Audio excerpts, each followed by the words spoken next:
Hi everyone, welcome to PSM classes. So today we are going to discuss case based question number 3 of class 10th science.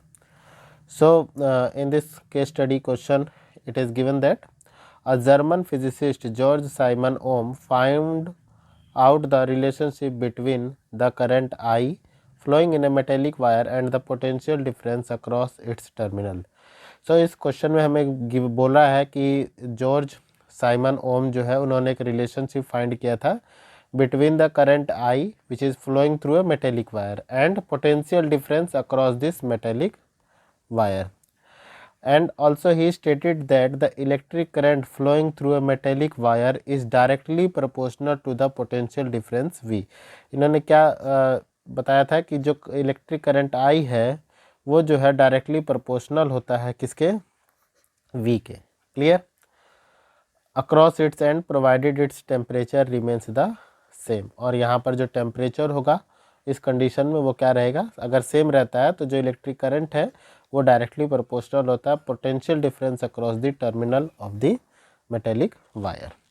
The resistance of the circuit is defined as the ratio between the voltage applied to the current flowing through it. So हमें बोला है कि जो resistance है उस circuit का उसको हम डिफाइन कर सकते हैं as the ratio between voltage applied and the current flowing through it. So R equal to होगा किसके, V अपॉन आई के. आर इक्वल होगा V अपॉन आई के. क्लियर है. Rearranging the following above relation. तो इसको हमें रिलेशन भी दिखाया गया R is equal to V upon I से. So electric charge flows easily through some materials than others. So electric charge जो है वो कुछ मटेरियल्स में ईजिली फ्लो करता है और ऐसे मटेरियल्स को हम लोग कंडक्टर बोलते हैं. The electrical resistance measures how much the flow of this electric charge is restricted within the circuit. So जो इलेक्ट्रिकल रेजिस्टेंस है वो हमें क्या बताता है या क्या मेज़र करता है, वो ये मेज़र करता है कि जो इलेक्ट्रिक चार्ज फ्लो कर रहा है किसी भी सर्किट में उसको कितना रेस्ट्रिक्शन हुआ है या कितना उसको अपोज झेलना पड़ा है. ठीक है ना.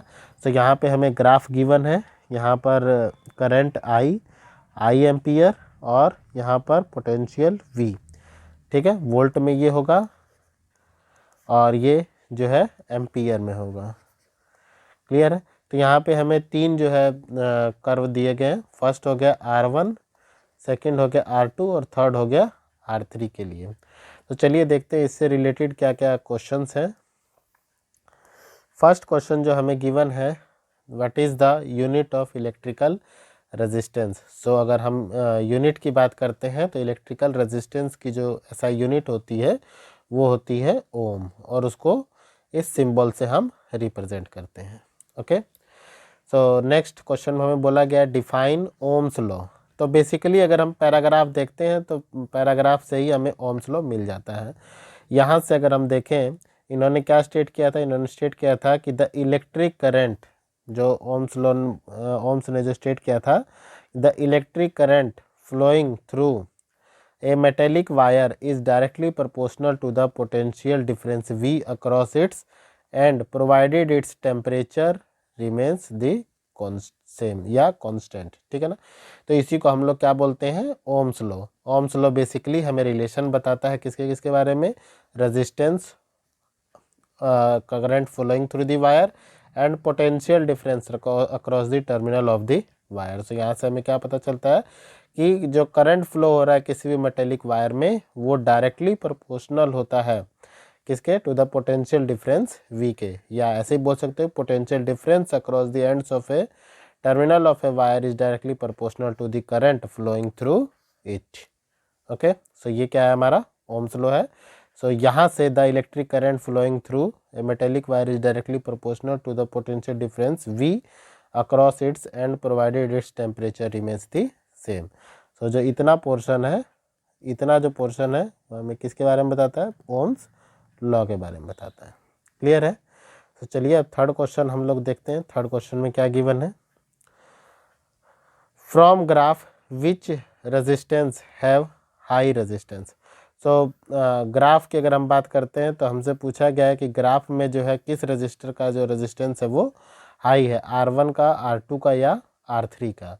सो बेसिकली जो है जो आई वी ग्राफ जो हम प्लॉट करते हैं, तो यहाँ पर जिस लाइन का स्लोप सबसे ज़्यादा होगा उसका जो रेजिस्टेंस है वो भी क्या होता है, सबसे ज़्यादा होता है। तो बेसिकली R1 R2 और R3 की बात करते हैं तो सबसे ज़्यादा जो स्लोप है, स्लोप जो है वो सबसे ज़्यादा किसका है, R1 का है, ठीक है ना। तो रेजिस्टेंस भी किसका सबसे ज़्यादा होगा, R1 का होगा। क्लियर है। सो आपको ये याद रखना है कि जिसका स्लोप सबसे ज़्यादा होगा, which have the maximum slope have the maximum resistance. Okay, so next question हम लोग देखते हैं। नेक्स्ट क्वेश्चन में क्या बोला है हमें, what does the slope of V I graph at any point represent. तो बेसिकली इसका आंसर आपको थर्ड वाले मिल गया है कि slope of V I graph represent the resistance of the material. क्या रिप्रेजेंट करता है, resistance of the material. Clear है। सो आई होप कि ये क्वेश्चन आपको अंडरस्टूड होगा।